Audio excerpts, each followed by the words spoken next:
ASHA shorts travel മെമ്മറീസിലേക്ക് സ്വാഗതം.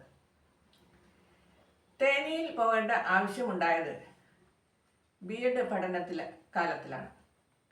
ബി.എഡ് പഠനത്തോട് അനുബന്ധിച്ച് 10 ദിവസത്തെ ക്ലാസ് റൂം സ്റ്റഡീസ് ഉണ്ടായിരുന്നു.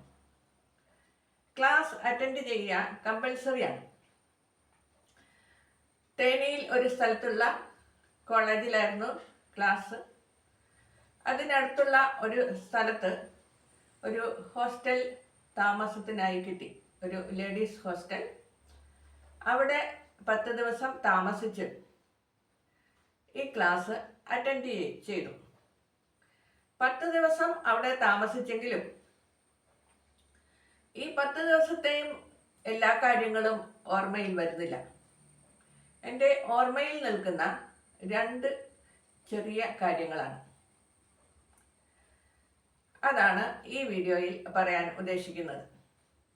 ഓരോ യാത്രകളും ദീർഘയാത്രകളാണെന്ന് പറഞ്ഞാൽ തന്നെ ആ യാത്രയിൽ സംഭവിക്കുന്ന എല്ലാ കാര്യങ്ങളും നമ്മളുടെ ഓർമ്മയിൽ നിൽക്കുന്നില്ല.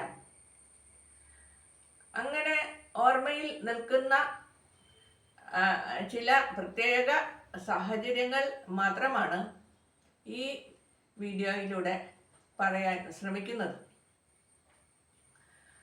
ചാനൽ എല്ലാവരും സബ്സ്ക്രൈബ് ചെയ്യുകയും ലൈക്ക് ചെയ്യുകയും ചെയ്യണമെന്ന് ഓർമ്മപ്പെടുത്തുന്നു. തേനിയിൽ ഹോസ്റ്റലിൽ താമസിച്ച് അവിടെ നിന്നും ക്ലാസ് അറ്റൻഡ് ചെയ്യാൻ പോയിരുന്നു. എൻ്റെ കൂടെ ഈ ക്ലാസ് തന്നെ അറ്റൻഡ് ചെയ്യുന്ന ആ കോളേജിലേക്ക് തന്നെ പോകുന്ന കുറേ അധികം കുട്ടികളുണ്ടായിരുന്നു. ഒരു 4-5 പേരെങ്കിലും കൂടെ ഉണ്ടായിരുന്നു. എല്ലാവരും തമിഴ്നാടുകാരാണ്. ഹോസ്റ്റലിലാന്ന് പറഞ്ഞാലും എല്ലാവരും തമിഴ്നാടുകാരാണ്. അത് നമ്മൾക്ക് മനസ്സിലാകുന്ന തമിഴല്ല പറയുക. അവർ തമിഴ്നാട്ടിലെ തമിഴ് കൊടും തമിഴാണ്. അത് അവർ സംസാരിച്ചു കഴിഞ്ഞാൽ ഒന്നും തന്നെ നമ്മൾക്ക് മനസ്സിലാകുകയില്ല. അതുപോലെ തന്നെ അവിടെ ഒരു TV ഉണ്ടായിരുന്നു. TV-യിൽ ഇവർ സീരിയൽ വെക്കും. തമിഴ് സീരിയലാണ് വെക്കുന്നത്. എനിക്ക് ഒന്നും തന്നെ മനസ്സിലായില്ല. എങ്കിലും അവിടെ താമസിച്ചു, ക്ലാസ്സിൽ പോയി. രാവിലെയും വൈകുന്നേരവും കുറേ അധികം ദൂരം നടന്നിട്ടാണ് ഈ കോളേജിലേക്ക് പോവുക.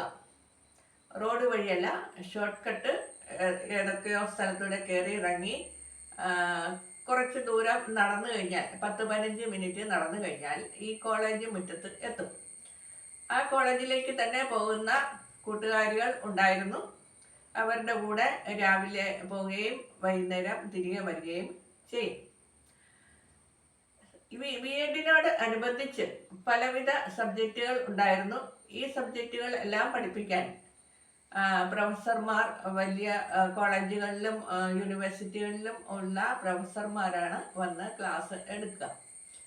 മറ്റുള്ള ഒരു സബ്ജക്റ്റുകളും പഠിപ്പിച്ചതായിട്ടുള്ള ഓർമ്മ എനിക്കില്ല. എങ്കിലും ഞാൻ എപ്പോഴും ഓർക്കുന്ന ഒരു ക്ലാസ് ഇംഗ്ലീഷ് പ്രൊഫസറുടെയാണ്.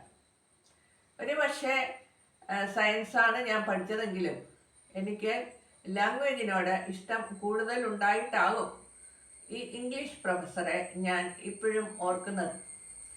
ഈ പ്രൊഫസർ ഒരു ഇടത് കൈ ബോർഡിൻ്റെ മുകളിൽ പിടിച്ച് വലത് കൈ വെച്ച് വാക്കുകളൊക്കെ ബോർഡിൽ എഴുതി നല്ല സുന്ദരമായ ഇംഗ്ലീഷിൽ സംസാരിച്ച് ആണ് പഠിപ്പിച്ചിരുന്നത്. ഫോണറ്റിക്സ് ആണ് ഇങ്ങോട്ട് പഠിപ്പിച്ചിരുന്നത്. ഫോണറ്റിക്സ് എന്നാൽ വാക്കുകളുടെ സംസാര ഭാഷ എന്ന് വെച്ചാൽ അക്ഷരങ്ങളുടെ ശബ്ദം. എക്സാമ്പിൾ പറഞ്ഞു കഴിഞ്ഞാൽ, ഒരു ഉദാഹരണം പറയുകയാണെങ്കിൽ, ഫോൺ PHONE എന്നാണ് അതിൻ്റെ സ്പെല്ലിംഗ്. PH എന്ന് ഓരോ അക്ഷരത്തിനും നമ്മൾ ശബ്ദം പറയുന്നു.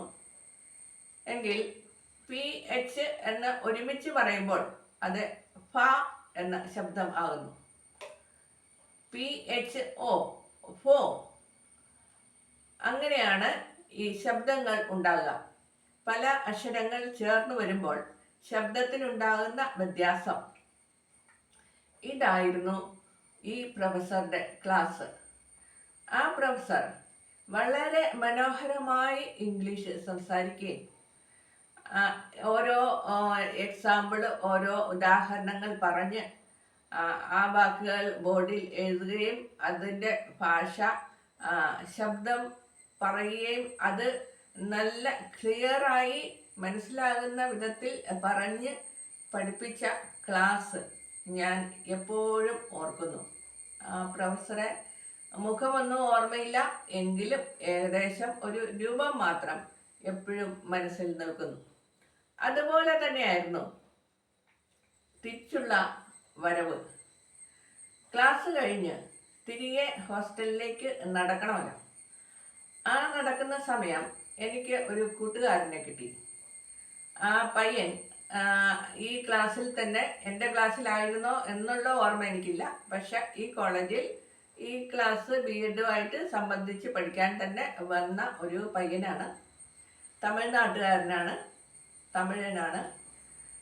എന്തോ ആ ആളും ഞാനും തമ്മിൽ നല്ല കൂട്ടായി. ഞങ്ങൾ രണ്ടുപേരും മാത്രമായിരുന്നു തിരികെ വരാനുണ്ടായിരുന്നത്.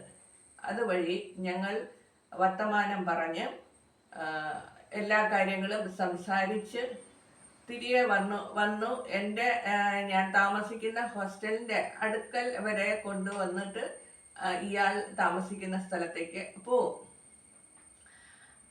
ഞാൻ ഓർക്കുകയായിരുന്നു, എത്രയോ യാത്രകളിലും എത്രയോ സ്ഥലങ്ങളിൽ ജോലിക്കായും പഠിക്കാനും മറ്റും പോയ സന്ദർഭങ്ങളിലും ഇതുപോലെ എത്രയോ ആൾക്കാരെ പരിചയപ്പെട്ടിട്ടുണ്ട്. 5 ദിവസമോ 10 ദിവസമോ അല്ലെങ്കിൽ 2 ദിവസമോ നമ്മൾക്ക് പ്രത്യേകമായി ഒരു അടുപ്പം തോന്നുന്ന, കൂട്ടുപിടിക്കാൻ ഇഷ്ടം തോന്നുന്ന ആൾക്കാർ ഒരുപാട് പേര് ഉണ്ടായിട്ടുണ്ട്. അവരുടെ ഒന്നും മുഖം ഓർമ്മയില്ല ഇപ്പോൾ. ഇന്നത്തെ പോലെ മൊബൈൽ ഫോണോ ഇൻ്റർനെറ്റോ ഒന്നും തന്നെ ഇല്ലാതിരുന്ന കാലം. ഇന്നത്തെ കാലത്ത് എന്ത് സൗകര്യങ്ങളാണ്! നമ്മൾക്ക് ലോകത്തിൻ്റെ ഏത് ദേശത്ത് ഇരിക്കുന്ന ആളെയും നേരിൽ കണ്ടുകൊണ്ട് സംസാരിക്കാനും അവരുമായിട്ട് കോണ്ടാക്റ്റ് വയ്ക്കാനും നമ്മൾക്ക് സോഷ്യൽ മീഡിയ വളരെയധികം ഉപയോഗപ്പെടുത്തുന്നു. അന്നത്തെ കാലത്ത് ഇതൊന്നും ഇല്ലായിരുന്നു.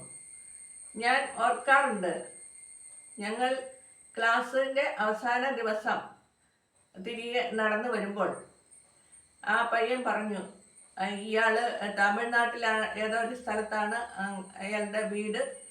തമിഴ്നാട്ടിൽ തന്നെ സെറ്റിൽ ചെയ്യും, അവിടെ തന്നെ താമസിക്കും, വീട്ടിൽ പോവുകയാണ്, ഇന്ന് ക്ലാസ് കഴിഞ്ഞിട്ട് അങ്ങോട്ട് പോവുകയാണ് എന്ന് പറഞ്ഞ് ഞാൻ ഓർക്കുന്നു. അതുപോലെ തന്നെ ഞാൻ തിരികെ കേരളത്തിലേക്കാണ് വരിക. അപ്പം എങ്ങനെയെങ്കിലും തിരികെ കാണാൻ വേണ്ടിയിട്ട് എന്തെങ്കിലും സൗകര്യം ഉണ്ടാവുമോ എന്ന് ചോദിച്ചപ്പോൾ അത് ഉണ്ടാകില്ല, കാരണം അയാൾ തമിഴ്നാട്ടിൽ തന്നെ ജീവിക്കുന്ന ആളാണ്, ഞാനാണെങ്കിൽ കേരളത്തിൽ താമസിക്കുന്ന ആളാണ്. അങ്ങനെ സംസാരിച്ച് ഞങ്ങൾ പിരിഞ്ഞുപോയി. എനിക്ക് മുഖമൊന്നും ഒട്ടും ഓർമ്മയില്ല, എങ്കിലും ഏകദേശം ഒരു രൂപം ഓർമ്മയുണ്ട്. അത് ഞാൻ ആഗ്രഹിക്കുകയായിരുന്നു. ഇപ്പോൾ ഇന്നത്തെ കാലത്താണെങ്കിൽ നമുക്ക് ഇതുപോലെയുള്ള കൂട്ടുകാരെയൊക്കെ കണ്ടുപിടിക്കാനും കാണാനും സംസാരിക്കുവാനും സോഷ്യൽ മീഡിയ എന്തുമാത്രം ഉപകാരപ്പെടുന്നു. വീണ്ടും കാണാം മറ്റൊരു വിശേഷവുമായി. നമസ്കാരം.